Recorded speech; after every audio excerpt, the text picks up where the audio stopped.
As President Trump gears up for his first campaign rally since the pandemic hit, we take a look at the political pressures on him to act on police reform. Our Politics Monday team is here to analyze that and more. Amy Walter of the Cook Political Report and host of Public Radio's Politics with Amy Walter, and Tamara Keith of NPR. She also co-hosts the NPR Politics Podcast. Hello to both of you. It is Monday. A lot to talk about. We have just learned, Amy, that in this executive order President Trump will be signing tomorrow, the White House putting out word that it will say something about training, something about transparency, about information sharing, and about community policing. We don't know many details. How much pressure is there now on President Trump to do something about police reform? Well, Judy, there's a lot of pressure on him. I mean, I think many of us have been surprised at how quickly this issue not only rocketed up to the list of issues that Americans say they're concerned about. I just saw a CNN poll out the other day that showed this as the #1 issue for voters. Obviously, many more Democrats see this as a top issue than Republicans, but still, it was ranked higher even than COVID. And I also think we've been surprised at how quickly Americans' opinions, specifically white Americans' opinions, not just about police, but also racism writ large in this country, have changed in such a short period of time. And the president needs to get with the right side on this issue. Right now, Joe Biden is seen as having an advantage on handling race relations. Again, this is CNN poll by more than 30 points. So the president wants to come out, understandably, very quickly, put something out there as an executive order. Congress is going to, in all likelihood, get to this issue some point in July, which will give the president another opportunity to sign something. So, Tam, you cover the White House. If you're President Trump or one of the people around him, how do you look at this issue? Well, President Trump has really been going back and forth on what his message is and who he's delivering that message to. He is someone who his campaign ran an ad during the Super Bowl about criminal justice reform. But at the same time, he wants to be the law and order president. And he's speaking to different constituencies. But clearly, as Amy says, the fact that the White House has worked hard on this executive order, the fact that the president is, according to officials, going to be calling on Congress to do more, just is a sign of the pressure that he's under to show that he's doing something and isn't simply focused on law and order or individual cases. That said, whether he ties this into the larger idea of systemic racism that the protesters are marching about, or whether he really makes this about the few bad apples, which is what he's been talking about.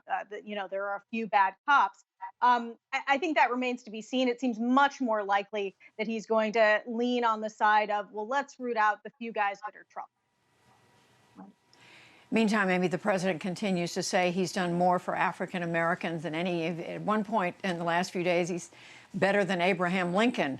It sounded like what he was saying. But Amy, I want to ask you about this rally, first campaign rally he has had since the pandemic began. It's going to be in Tulsa, Oklahoma, the site of a terrible massacre of blacks back in the 1920s.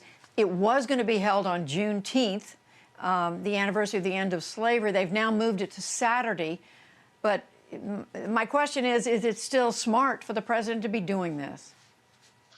Well, nobody in public health thinks it's a good idea for him to be doing this. The Tulsa newspaper, the editorial board said, we love having a president come in, but we would like him to not come in the middle of a pandemic, especially when it means a whole bunch of people crowding together indoors, which is, according to all health experts, about the worst possible thing that you can do with COVID.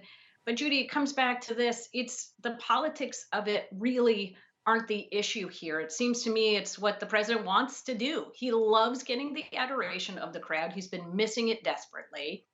Look, the reason that the president, though, is sitting at a very low point of job approval ratings. In fact, he's dropped now close to 40% job approval rating. It's not because he hasn't held enough rallies. It's because the two most important issues right now to Americans, the COVID crisis and race relations, he's seen by a majority as not handling those particularly well. And so doing a rally isn't going to make his approval ratings move it at all. This so politically, it's really for him. It's not for his political standing. And Tam, help us understand the White House thinking here. Why do they think it is the right thing to do? Well, he doesn't like polls, right? He doesn't trust the polls, but he doesn't have the thing to point to say, look, the polls are wrong. I have amazing enthusiasm. Just look at these people. Well, after Saturday, he's going to have that back. He's going to be able to say, look at those 19,000 people that we packed into the BOK Center in Tulsa, Oklahoma, and look at Joe Biden. He's still doing these small gatherings, that are socially distant. This is not going to be socially distant. The Trump campaign told me today they will be passing out masks, but they will not be required. And they'll pass out hand sanitizer. But the arena will be absolutely full, is what they say. President Trump has said that social distancing wouldn't look so good for a rally; it wouldn't really work.